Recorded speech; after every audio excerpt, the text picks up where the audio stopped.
Welcome, ladies and gentlemen, to the Saturday HOA Brunch, presented by Angius&Terry, LLP. Please sit back, relax, and join Brad Epstein and Jonathan Broderick for an hour of entertaining information about HOAs and HOA law. Well, good morning, Sacramento. I've lost track, so I don't know if that means we're going crazy you on lost Saturday. Track yeah, of the what? episode count. We're like coming up on. I have news for you. You lost track of a lot of things. Right. But we're here to help you, Jonathan. That's right, all Fiona? That's right. And, well, we have Frank Jolly in the back on the sticks. Of course, you know, this is the Community Association Power Hour, where what do you like to do here? You like to say that this is almost like an institution for board members or community members that are trying to learn more about. It will make board members better board members. That's right. And then you guys like to say, well, it helps homeowners too at associations to learn, right? A homeowner today could be a board member tomorrow. Absolutely. And Bianna, if somebody wants to get a hold of us or they have a question, what's the best number for them to reach us? So we want callers. We always want people to call in, tell us your stories, ask us questions, and the number is 888-923-1380. And you can also follow us on Twitter or on Facebook. It's the Saturday HOA Brunch. And you can listen to us on your smartphone. It's real easy. You hit 1380 KTKZ the answer, and you just hit the play, and you're Boom, off and you're running. Live. Or iHeartRadio, right? Stream it.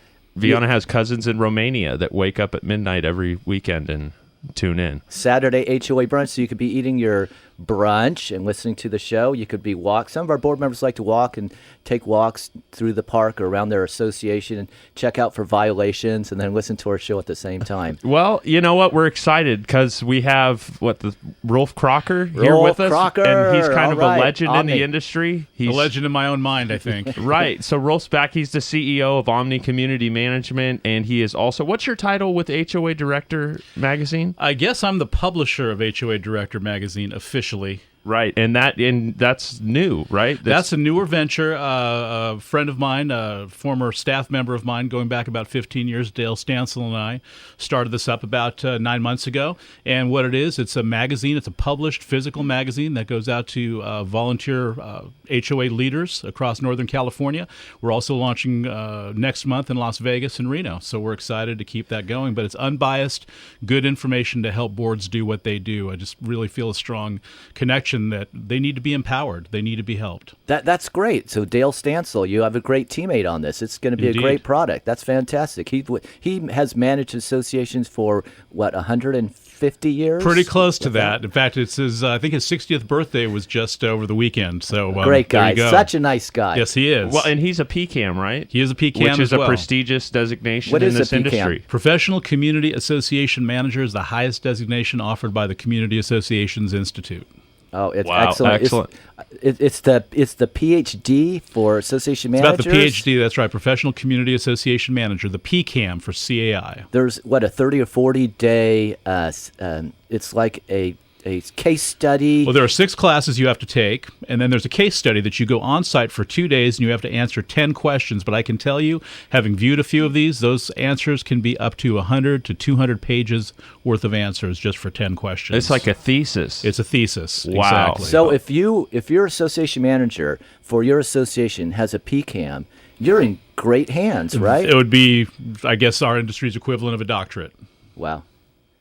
All right, well, excellent. So we've got Rolf here, and what did we do? We said, hey, Rolf, what do you want to talk about this week? So maintenance responsibilities, kind of an important issue when it comes to community associations. You want to maintain and enhance, right, property value? Well, that really gets down to the bottom line of what we're all about, ultimately. In fact, a good friend of mine, Larry Pottis, used to say when we were dreaming all this stuff up, we thought we'd be mowing lawns and painting fences and repairing roofs. We never contemplated in our wildest dreams that we'd become behavioral control specialists. That's right. People, pets, and parking. But the most important thing is the buildings, the infrastructure, Correct. the common area. And maintenance responsibilities, that has to do with the allocation between the individual owners and the association, primarily reserves, right, Fiona? Those different subjects, they're very important. I think it's the most important thing with respect to associations. Yeah, that's definitely one of the most important roles of the association. And where would you find those maintenance requirements? And there is some law on it. You look at the Davis-Sterling Act, which is the part of the civil code that tells homeowners associations how they should operate. It's the governing law, and it's part of the civil code sections 4,000 to 6,000. And since HOAs Big numbers, right, Jonathan? Yeah. Absolutely. Forget all those old numbers that everybody used to memorize. Now it's 4,000 to 6,000. Right, it all changed as of January of 2014. Yeah, so new laws, and just the whole Davis Sterling Act was completely changed. No, it's about the same, but they just changed the order of things, made it worded better and stuff like that, right? Right. And homeowner associations are also run as a corporation because they're non-profit corporations. So they also have to abide by the corporation's code. Some. I would say probably about 95%, maybe 90% Right. of associations are incorporated, but there's some associations that are not incorporated. Correct. Whether you're incorporated or not, you have to comply with the Davis Sterling Act. If Right. you're not incorporated, then you don't comply with the corporation code. But also, right, so really 95%, 90 to 95% of associations must comply with not only the Davis Sterling Act, but also the corporation code. And where do you find that maintenance responsibility in the Davis Sterling Act? It's not a very long section. It's section 4775. And what does it provide for, Brad? Okay, so first let's step back just a pace so we could understand what the Davis Sterling Act provides with respect to maintenance responsibility allocation. There's two types of associations. On the one hand, you got planned developments. On the other hand, you have condominiums. Where does a townhome fall? That is a planned development. So you have, what's the difference between the two? It's really simple. Planned developments, which include townhomes, are where the individual owner, they own as their separate interest the land. They own the lot. Right. Whereas in a condominium association, right, Rolf, the individual owner, they just own a little cube of... Just the airspace is defined on the condominium map, Counselor. That's right. Now, with a condominium, you're going to have also exclusive use common areas, which are... Love that term. It is. So you have two types of associations, and then you have three types of components. You have the common area, you have the separate interest, which is the lot or the unit, and then you have the exclusive use common areas, which are balconies, carports. Correct. If there's a front yard area that's fenced off, things that are the exclusive use of a particular unit. Right, that are outside the airspace, but are not shared with all the other owners. So balconies, little patio area in front, little fenced off area, carports, those are the most common. Deeded parking spaces, things of that nature. Could Yeah. be. And so what the Davis Sterling Act is, it takes that into consideration that there's two types of associations. So if you're going to be in a condominium association, the one where you just own an airspace and maybe a balcony as your separate interest, well, it provides that the association is responsible for repairing, replacing, or maintaining the common area other than the exclusive use common area, and each individual owner is responsible for maintaining the separate interest in any exclusive use common area unless the CCNR say otherwise. Correct. So you got to look at both the Davis Sterling Act and you have to look at your CCNRs, right, Jonathan? Yeah, and I'm going to ask Rolf then, Sure. how do your community managers maybe inform or give a little bit of information in regards to when you move into a property in a community association? How do they understand this language? Because it can get complicated. Absolutely. And the last thing that you want to have is a frustrated homeowner because they don't understand the concept of the community association. There's a few places you can look in the governing documents. Obviously, everything ultimately becomes defined outside of civil code within the governing doc set. There's sections that define the association's maintenance responsibility and define individual owner responsibility, but the biggest place that people don't look as often enough, and we work with our managers and work with our boards all the time, is the definitions. If you go through the definitions, oftentimes it'll contain the definition of a unit, and usually if it's not defined within that unit, then it's going to be the responsibility of the association. If it's within the unit, that really becomes that really, for me, really the starting point, even more so than the later sections. It's that first article that contains the definitions. Look through that first and see how the definitions are laid out, and then go to the rest of it, because that will work with the other pieces to give you a full picture. Words of wisdom, absolutely. So There's a nugget for the listeners. The nugget for the listeners, right? It's your CCNRs, and so first you look at the definitions. So that's condominiums. If it's planned development, it's basically the same. The individual owners are responsible for their home, and the association is responsible for the common area, unless the CCNRs provide otherwise. So you'll see a lot of townhomes where, like Rolf, what's some typical ways that the allocation of the responsibility for maintaining, repairing, and replacing, say, the exterior siding or the painting or the balconies of a townhome? Well, correct, because in a townhome, I know we're running up against the break, but just quickly, in a townhome, you own the individual lot, but because the siding and the roofing are shared, usually the association will be responsible for what they call certain exterior envelope elements, which could be the siding, could be the roof. Certainly it's the paint, things that are connected that they know that need to be controlled by a single entity. Right. And economies of scale, the ease of maintaining, repairing, and placing, also economies of scale really make it better for the association to take care of the exteriors of a townhome, the roof, and oftentimes the balconies. But sometimes you can't tell, and that's where this new law we're going to talk about when we come back from the break, that's going to be effective in January 1st, 2017, to help us with balconies. Very good. Well, I am just excited and chomping at the bit to hear about this new law. So, when we get back from the break, we're going to have Rolf Crocker, CEO of Omni, with us. Biana Barbu, she's here, and the counselor, Brad Epstein. Yeah. So, we'll be back On this balmy day. Your student's life journey can begin at Capital Christian Preschool and continue through high school on a beautiful 63-acre campus. 91% of Capital Christian students go on to college. 60% are student athletes, and 80% of those athletes have a 4.0 GPA or higher. At CCS, students will experience campus life, academic life, sports life, performing arts life, Christian life, social life, changing lives, real life. Capital Christian School, the place to be. Find out more at ccscougars.org. If your community association has a good relationship with their current management company, you can stop listening. However, if you are struggling with your current service provider, we'd love to talk with you to see if Omni Community Management would be a good fit. Transparency, education, communication, and trust are just 4 of the qualities that set Omni apart. This is Rolf Crocker, CEO of Omni. Call us at 916-965-8964. That's 916-965-8964. Online at omni-mgt.com. That's omni-mgt.com. Omni Community Management, your friend in the community association management industry for over 20 years. Hi, Phil Cowan here, the morning host at AM 1380, The Answer. And if you enjoy the kind of stimulating talk you get here on AM 1380, as much as we enjoy presenting it, perhaps you'd consider a career here at Salem Media. Be part of the team. We're always looking for quality account executives. So if you're an energetic, success-oriented person who wants to start having fun working with great people at a great company, call our General Sales Manager, Scott Hamilton, today at 916-563-7498 and find out more. That's Scott Hamilton, 563-7498. Have you ever heard of the saying, a person's home is their castle? Of course you have. But sometimes a construction defect can turn your castle into a catastrophe. If this happens to you, you need proper and professional representation. You need Angius&Terry, LLP. For over 30 years, the attorneys at Angius&Terry have been effectively serving homeowners and community associations, recovering more than $500 million on behalf of their clients. Angius&Terry strives to ensure that your construction defect claims are prosecuted in an aggressive and cost-effective manner.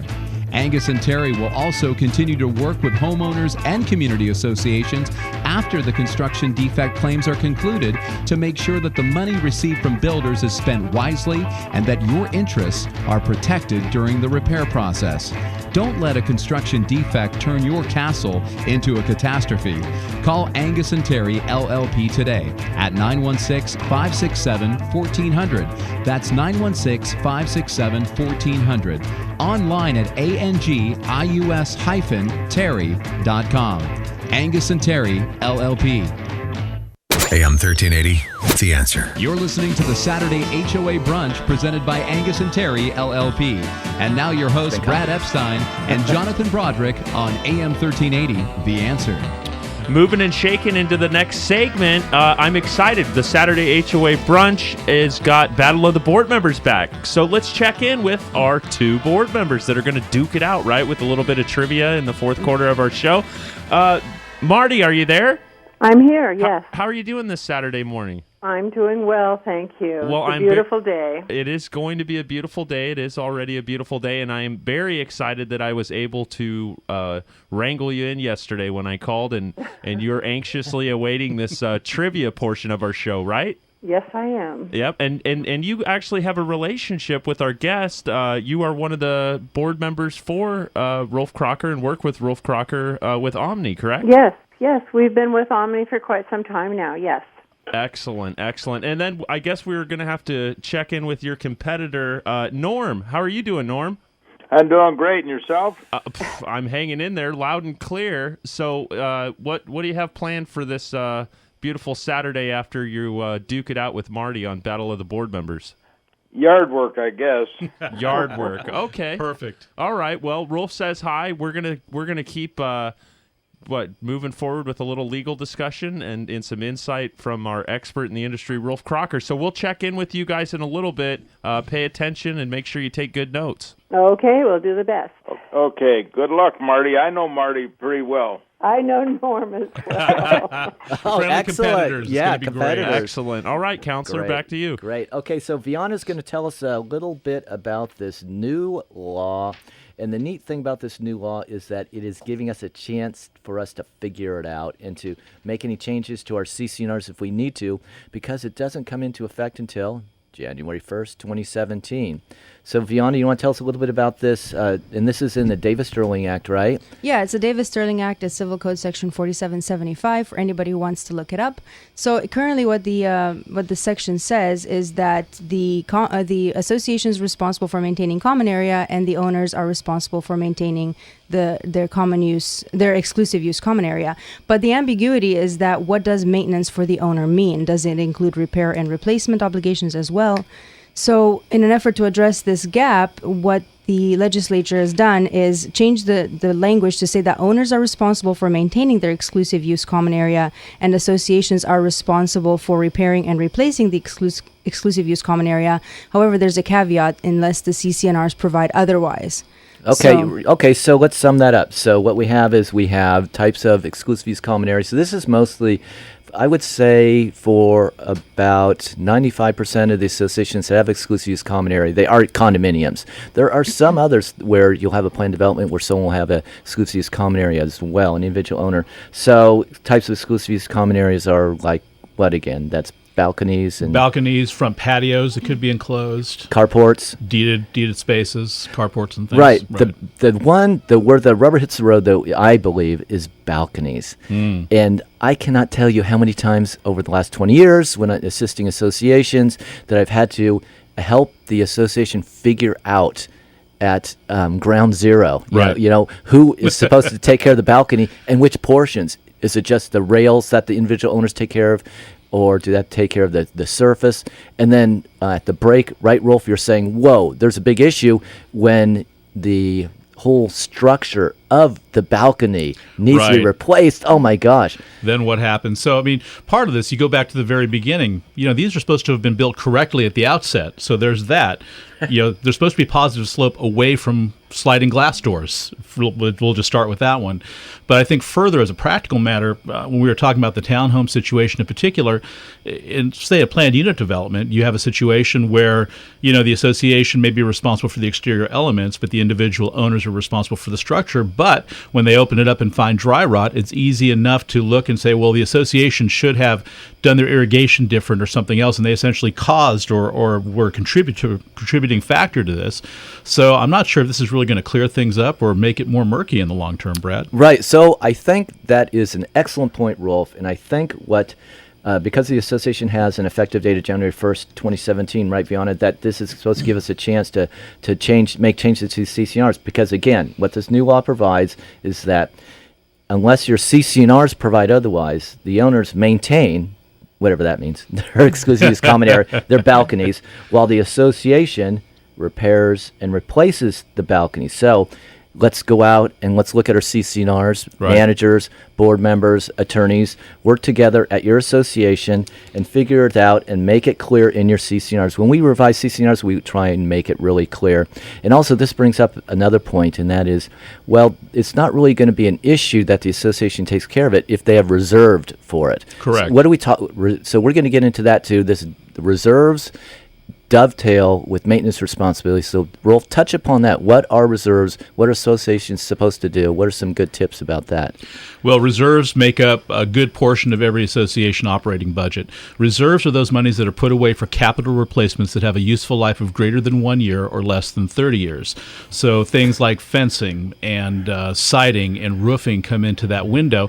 The challenge now with older associations is they're getting to be 20 and 30 years themselves. As that window, that 30-year window moves out. The challenge now is things that weren't contemplated earlier, like sidewalks or plumbing or sewer systems that may be the association responsibility, all of a sudden now move in that 30-year window, but those were never contemplated when the developer was first putting together the association and doing the white paper DRE budget. So all of a sudden this becomes somewhat of a fluid document, especially for our older associations.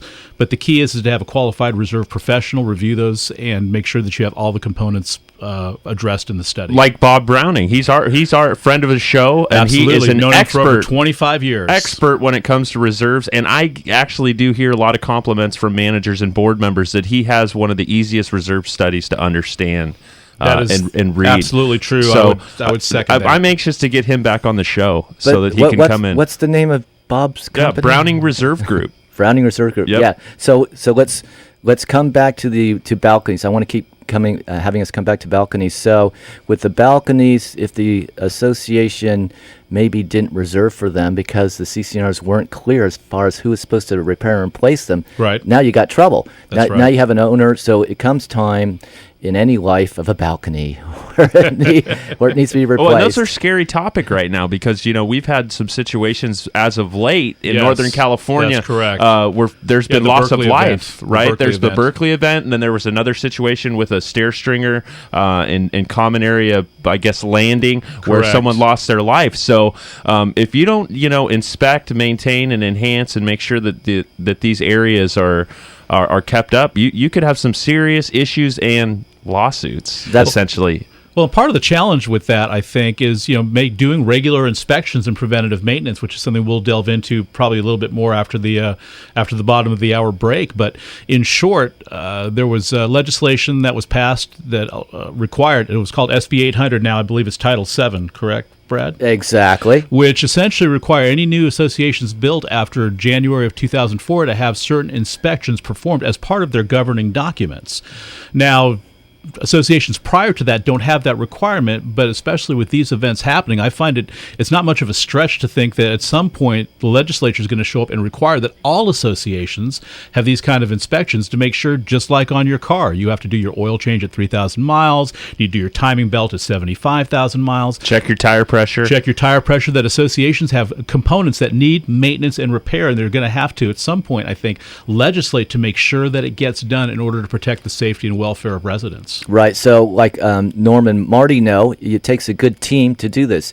Board members, they need to work with their management company. Management company needs to work with their reserve analyst. And when there's any kind of unclarities, then the attorneys come in. So having a good management team and a good document, a good reserve report is really key to all this, right? They're critical. It doesn't eradicate all issues, but it certainly makes it a whole lot easier when you at least start with that good, solid core. Say it again. I like that definition you said. What are the components that a reserve report needs to contain? So a reserve report needs to contain anything that has a useful life of longer than 1 year or less than 30 years, and that's the window. But something that's important for board members to remember, and all homeowners to remember as well, is that a reserve study is a funding document. It's not a repair protocol. A case in point, had an association in Fremont, had a board that had reserved for siding. The siding costs were around $700,000. They were a diligent board. They followed through, and when it came time to replace the siding, they had the money in the bank. They took in bids, and when the bids came in, the bids were 2.5 times what the original estimate was. But what they hadn't accounted for was that the siding number was actually correct, but they required engineered scaffolding in order to reach it, and the scaffolding costs exceeded what the siding costs were. And that becomes an issue where a reserve study, while it's getting the square footages and all of that down, it doesn't necessarily account for actual site conditions that may be there, other things, permits, other site conditions that would cause increase. So there's a lot of work that has to be done even outside of that reserve study once you get closer to getting that component done to really true it up with real world numbers to make sure you're accounting for those kind of things. And these are more common than you think. Well, and how does a reserve study, how is it going to take into account possibly what, the weather is, but we're supposed to have an El Nino winter, right? Sure. So it could be a disaster in some associations when it comes time next spring and summer to do some of these dry rot repairs and waterproofing, right? Because the storm front could actually enhance the damage. But yeah, I mean, nobody has a crystal ball, all right? No. In Florida, 6 months ago, they didn't know that, Hurricane Erica was going to come in and cause a state of emergency. So Correct.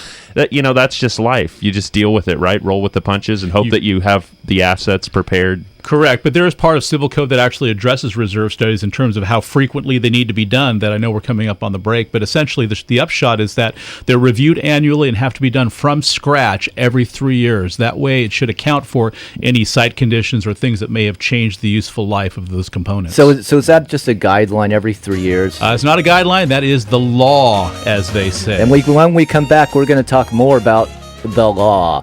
And also, Rolf Crocker with Omni is going to tell us about real-life experiences with associations applying the law. Right, Jonathan? I'm anxiously awaiting more nuggets. We'll be back from the break shortly.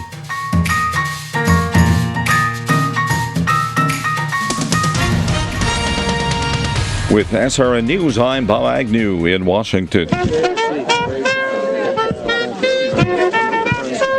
Church bells ringing to mark the 10th anniversary of Hurricane Katrina's arrival on the Mississippi coast, along with the playing of brass and bands and all kinds of other celebrations throughout the region. And today it was in New Orleans where Governor Bobby Jindal stood up to say that Hurricane Katrina brought out the best in the American people. When the chips were down for us, Americans came from every single one of the other 49 states, many at their own expense, and they're still coming to help us in every way possible. They didn't wait for the government, they just came. And Jindal himself, a GOP presidential candidate. The CEO of the Corporation for National Community Service says that the Gulf Coast has come back stronger and better thanks to all those volunteers. So much good work went on. They removed debris, they mucked and gutted houses, delivered meals, managed donations, ran shelters, repaired homes, and are still rebuilding homes and building new homes. Katrina left more than 1,800 Gulf Coast residents dead and caused more than $100 billion worth of damage.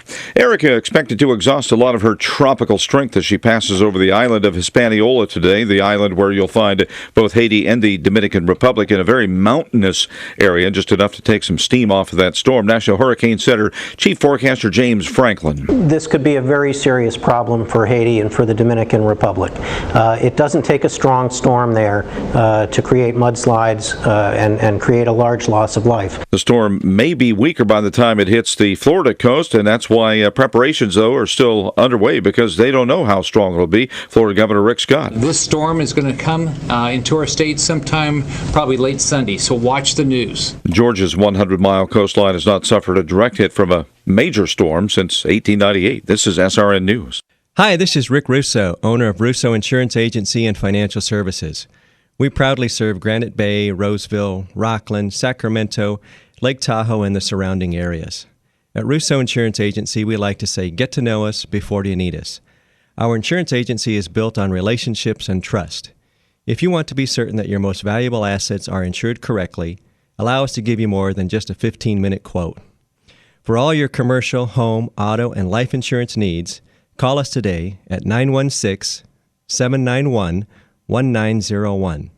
That's 916-791-1901 or online at rickrussoinsurance.com. That's rickrussoinsurance.com. Thank you. Having trouble understanding your community association's reserve study? Does your HOA's reserve study seem to be written in a strange language? Hi, I'm Robert Browning, owner of the Browning Reserve Group. At the Browning Reserve Group, we have been providing easy-to-understand reserve studies since 1999. We actually listen to our communities and help them plan for the future. Find us online at browningrg.com. That's browningrg.com or toll free at 877-708-0600. That's 877-708-0600. Clarity from complexity, the Browning Reserve Group.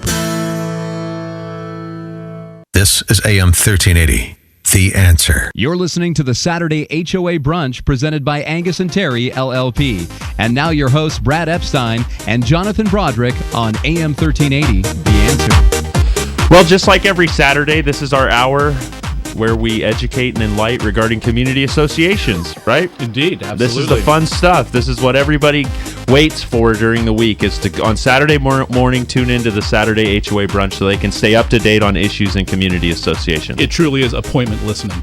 Yes. All right. So what maintenance responsibilities? That's maintain and enhance. That's the main responsibility of the board of directors, right? Right, Counselor? That's right. So as part and parcel of that, we have wood destroying pests and organisms. Doesn't that sound terrible? We're going to touch upon that before. B-rated science sci-fi flick from the 50s. Exactly. And so we're going to touch upon that, and then we're going to get into the heart of our story today, preventative maintenance. And so wood destroying pests and organisms, who cares? Everyone cares. Whenever a home, like, again, I like the example of the townhome. When a townhome is sold, then there might be a little bit of dry rot around the front door, right? The trim around a window or something like that. And that needs to be taken care of because the lenders, they want that taken care of because they want to lend on a home that's going to remain there through the term of their loan. That's right? correct. Right. And everyone wants that done. So wood destroying pests and organisms. First of all, what's the definition of wood destroying pests and organisms? We all know termites. Correct. Termites, right? And then also, Jonathan, what about fungus, dry rot? Fungus among us, right? So dry rot, right? So that too. And so what the law provides, and this is, what is it? The Davis-Sterling Act again, Civil Code Section 4780, right, Fiona? That's right. So just the civil code provides, it's pretty simple. In condominium projects, basically the association is responsible for getting rid of wood destroying pests in the common area. In a planned unit development, the owners are responsible for their own units, and the association would be responsible for any common area if they had maybe a clubhouse that's getting eaten up by termites. Yeah, well put. So you have a condominium, and so let's get rid of those wood destroying pests and organisms in the airspace. Flying are not likely. So condominiums, a little bit easier. So it's going to be the association. Where it kind of gets a little bit sticky is the association with the planned unit development. It's the individual owner with respect to their home, and not the association, unless the CCNRs provide otherwise. And so this one gets a little bit tricky because the association is typically responsible for the exterior. If they don't do a good job, like Rolf said earlier, you might get some problems in wood destroying pests and organisms. So that's that. Let's move on to the heart of our story today, and that is preventative maintenance. So Rolf, that you have some nuggets for us, right? Well, we'll see. Like we like to say, you can pick the meat off the bones. If it's relevant, keep it. If it's not, you can chuck it. But after having done this for 27 years, just some thoughts and observations for all this. And that is, first and foremost, associations really are physical plant maintenance organizations. Ultimately, we use the term community a lot, and there's a community, that sense of living together in peace and harmony. But what sometimes we do is we focus not too much on the community, but not enough on the physical plant components, which is really where the lion's share of all assessments go. If you look at a typical association budget, between the reserve components, between the operating budget for landscaping and pool and such, most of those are physical plant issues that need to be addressed and need to be maintained properly in order to ensure good performance and to keep it there for the use and enjoyment of all owners. So that's first and foremost. Really, the CID mantra, as we call it, the Common Interest Development mantra, is to preserve, protect, and enhance the value of the asset. What is the asset ultimately? It's the home. Absolutely, absolutely. So, when you inherited your position at Omni, when you went to the board of directors with this plant, so-called agenda, how do boards adapt to it? Is it a system that you have had experience with in the past that's been very successful, or how was it absorbed? Well, all the boards I've had an opportunity to meet with they want to do the right thing on behalf of their association. We have fantastic boards, really blessed that we have good folks that have a great heart and want to do the right thing. The challenge, I think, with all boards is that really there's sort of a built-in conflict of interest for board members, and it's easy to talk about that in terms of management, but I think board members have it as well. We may have talked about this on a previous show, but essentially, well, first of all, they're a fiduciary. They're a trustee responsible for that which is owned by others. They're a funder of those services, and they're a procurer of those services. So all of those things kind of lend to perhaps a little bit of a conflict, but the last one is that they have to be a peer of those they live around. They have to essentially govern over their neighbors, and when they have to make those hard choices, realize realizing that the budget needs to go up, and still come home at night and see Janie by the mailbox or Jack by the pool and explain this.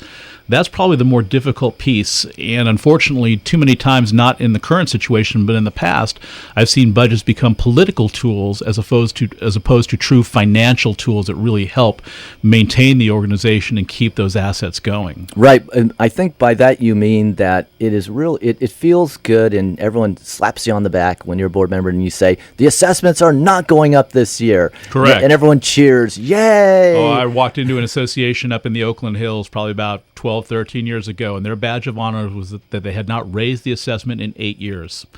And while so what's wrong with that? It sounds so great. Well, and it's tough, especially when you're coming sometimes from the management side, that you're not trying to gold plate it either or just up the assessment for sake of upping it. But physical plant requires maintenance. You have to be proactive. You have to plan. It takes time and effort, and it does take money. Ultimately, again, I'm not an attorney, although in this room I can play one on TV because I've got good consultants with me here today. But really, the association's, the board's obligation is to raise assessments commensurate with the maintenance obligations as spelled out in the governing documents, period, whatever that means. And too often it's easy to say, well, we just hope it's not going to go up more. Or, Jack Welch used to say, see things as they are, not as you wish or hope they could be. And too often we go on hope. And hope doesn't really get it done when it comes to the physical plant. The old Fram oil commercials, you can pay me now or you can pay me later. If you get in front of that train and plan for it in advance and really put together a proactive preventative maintenance and capital replacement program, it'll go a long way to controlling your budget and keeping those things in check and not letting them get outrageous. So basically what you're saying is that they need a long-term view, a long-term plan, rather than the short-sighted idea that assessments just don't need to go up from year to year, and that's that. Well, it's difficult, right? They say typical home ownership of a home is between 8 and 7 years.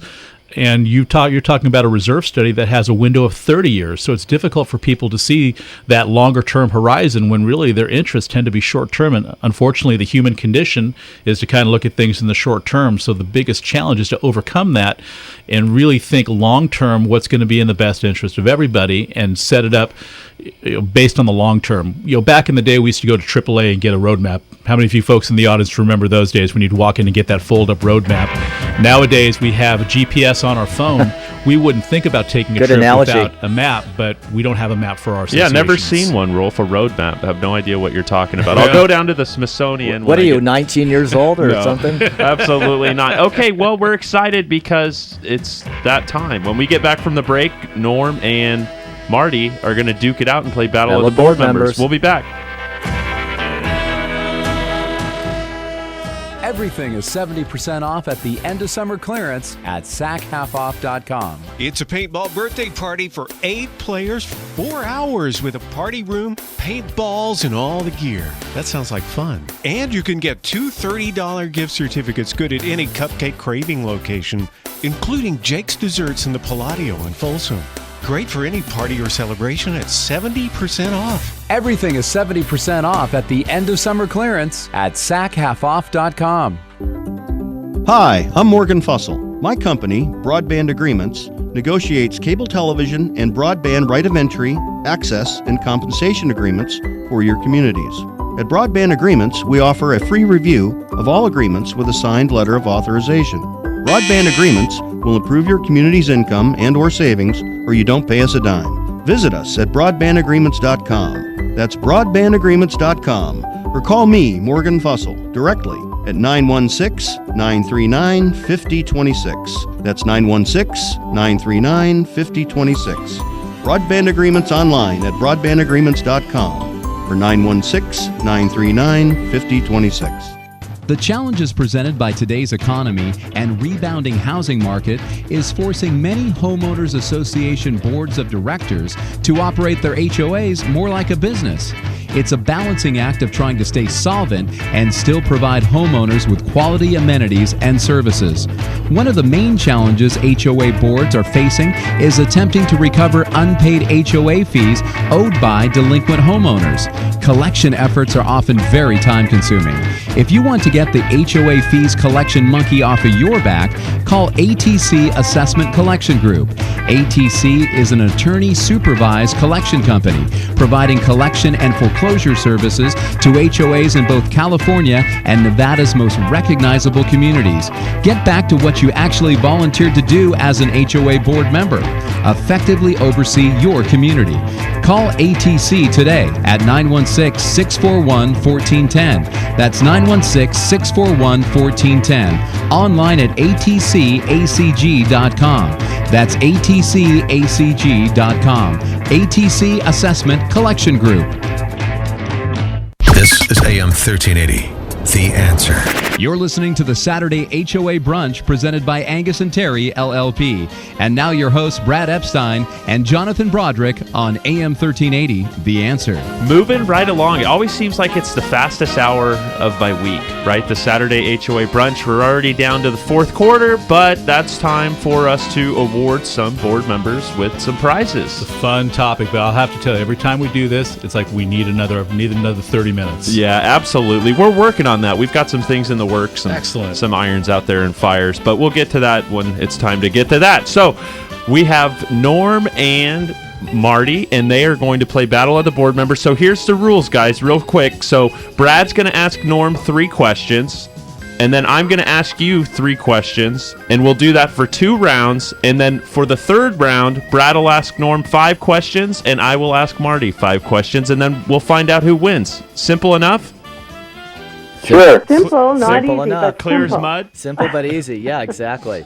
All right, so Brad, you're going to start, right? I'm going to start. So also for those of us in studio, I have made some adjustments to the questions and to the answers. So Called watch an out audible. for that. Thanks a lot. I appreciate exactly. it. Like the old show Back to the Future. Watch for the changes, try to keep up. So I get Norm, right? Absolutely. Okay, I just want to say hi to Norm. I've known Norm for, 12, 15 years. Norm, how are you?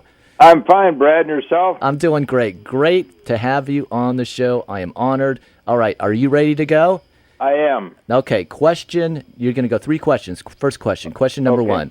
At least once every 3 years, the board shall cause to be conducted a visual inspection of the accessible areas of the major components that it's responsible for. So I'm going to say that one again. That's a mouthful. That's a tongue twister. It is. That one is. Okay.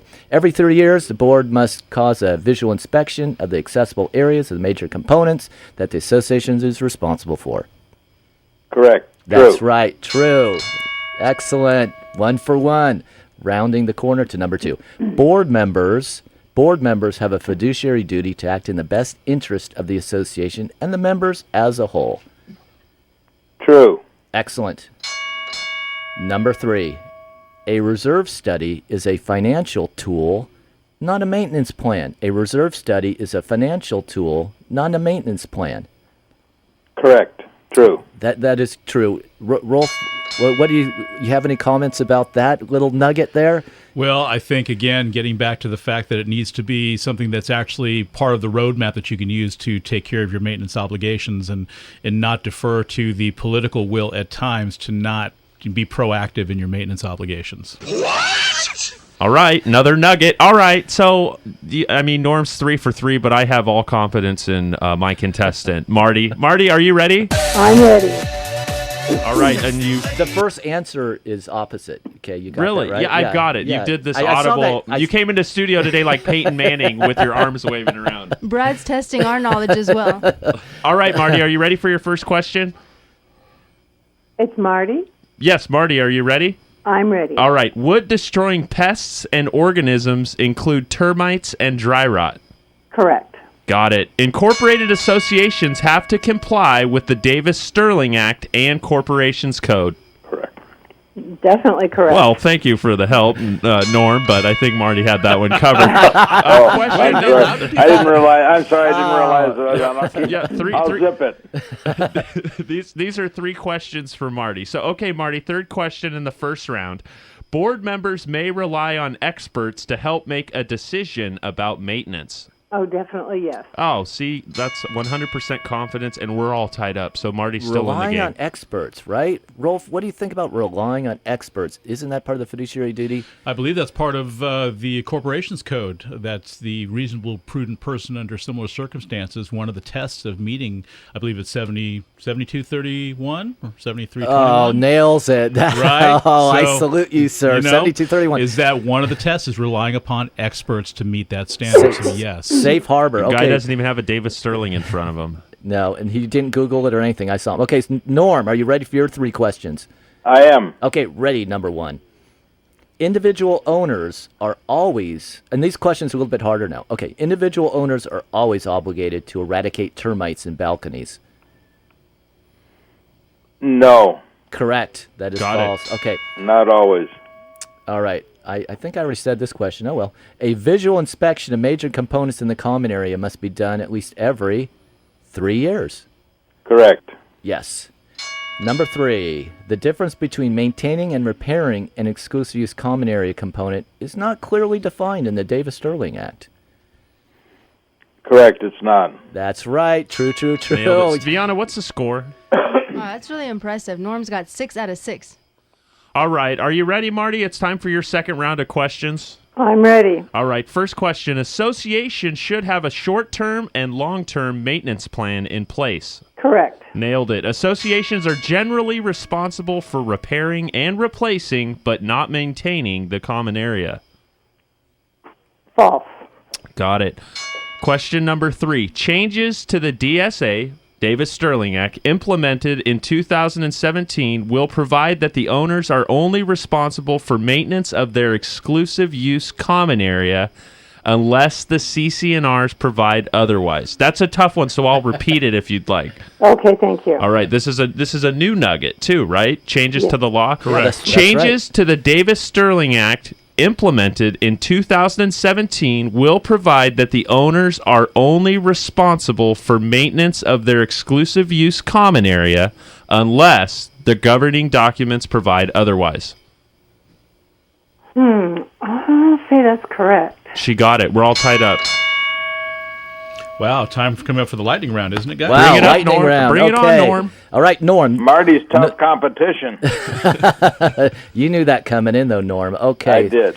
All right, so this is the lightning round, and 5 questions for Norm. Question number 1. Can't repeat the question, correct? Oh, you're a stickler. 30 seconds.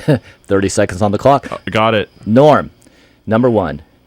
In a condominium development, the individual owners are always responsible for eradicating wood-destroying pests. No. Correct. In a planned development, the owner is responsible for eradicating wood-destroying pests in their home unless the CC&Rs provide otherwise. Correct. Perfect. 3. Associations are responsible for maintaining common facilities in the common area. Correct. Exactly. Number 4. The 30-second lightning round? A reserve study must include an estimate of the probable remaining useful life of each major component that has a remaining life of 30 years or less. Correct. Exactly. Number 5. Associations may hire experts to assist with maintenance but not to conduct reserve studies. Yes. False. Wow. Yeah, you hear that? Oh, well. Associations may hire experts to assist with maintenance, but not to conduct reserve studies. Now he knows it. Yeah, so that one you can. You do hire experts for that. Okay, should so hire. you guys had just completed the snail round. I had about a minute and 15 seconds on the clock. So, Marty, let's just take this one home. We'll get you your $100 gift card. So 5 questions in 30 seconds. True Pressure or false? on Marty. All right? Pressure on Marty. You can do it. Are you ready, Marty? I'm ready. We're gonna play the lightning round the right way. Okay. So, okay, ready? First question. Reserve funds are to be used for repair and replacement of major components. Correct. Got it. Cost of temporary relocation due to maintenance in the common area are the responsibility of the owner. False. Okay, that's all right. Reserve studies are done for major components that are expected to have a useful life of over 30 years. False. Got it. Even if a board member relies on experts, they are not excused from all responsibility for their decisions. Correct. Got it. At least once every 3 years, the board shall cause to be conducted reasonably competent and diligent visual inspections of the inaccessible areas of the major components. Man, I butchered that. Let me read that again. Read it again. I like this. At least the once every round. 3 years, the board shall cause to be conducted a reasonably competent and diligent visual inspection of the inaccessible areas and the major components. Inaccessible. If it's inaccessible. Yeah, our lightning round is kind of. Sorry. That's well, okay. I'll say true. You I'll said just say true. Okay. Unfortunately, I think you missed that one. What is our score, Viana? So Marty is in second place with 9 out of 11, and Norm's got 10 out of 11. Dun, dun, dun, dun, dun, dun. Well, that's all right. That last one was tough. That though. was I a think tough that one. 2 tough ones for Marty. We're going to get them next time, okay, Marty? I'll make it up to you. So, what's interesting is we do have a tiebreaker question, and Rolf, in his wisdom, actually talked about this. I want to see if Norm can stud out and answer this one. Norm, let me ask you, are you there? Stud out. I'm here, yeah. Okay. I'm still here. I haven't gone to sleep yet. Okay, Norm, this would be our tiebreaker question. So, but you win already. But give it a try. Boards have a duty to inspect for construction defects before the statutes of limitations run. Yes. That's it. Yeah. He got it. He got the tiebreaker. Rolf mentioned that in our second quarter. Mm-hmm. Hey, you know what? I just want to say thank you to Marty and Norm for taking some time out of their busy personal schedules and board of directors schedules. Thank you guys so much. To be a part of the show. Yeah. Well, thank you for inviting me. How was Thank your? you. How was your? Thank you, guys. Appreciate it. It was very interesting and very informative, as all the Omni seminars are. Oh, that's great. Nice that's great. shot. Rolf Nice just shot. blushed. So, No. Norm, you better get out there on that Norm's weed whacker. awesome. Marty, Thank you, guys. We'll touch base next week. We'll get that Thank gift you, card ordered listeners. for Thank you. you, listeners. Rolf, thanks a lot for coming Yeah, down Rolf. here and Thank you for some having fun. me anytime. You drop the hat, I'll even drop the hat and be here myself. So glad to be here. HOA Director Magazine, real HOA quick, if they want to get a copy. HOAdirector.net. Go to the website. You can see it online. You can sign up to receive a copy. HOAdirector.net. Exciting. Any big plans today, Rolf, with the family? What do you got in fact, going my on? wife has been texting me. She's been listening. She just said, surprised, didn't think I was listening, did you? So I'm getting to go back and be with the family. Going to have a good day today. Excellent. Well, until next week. The Saturday HOA Brunch. Thanks for listening.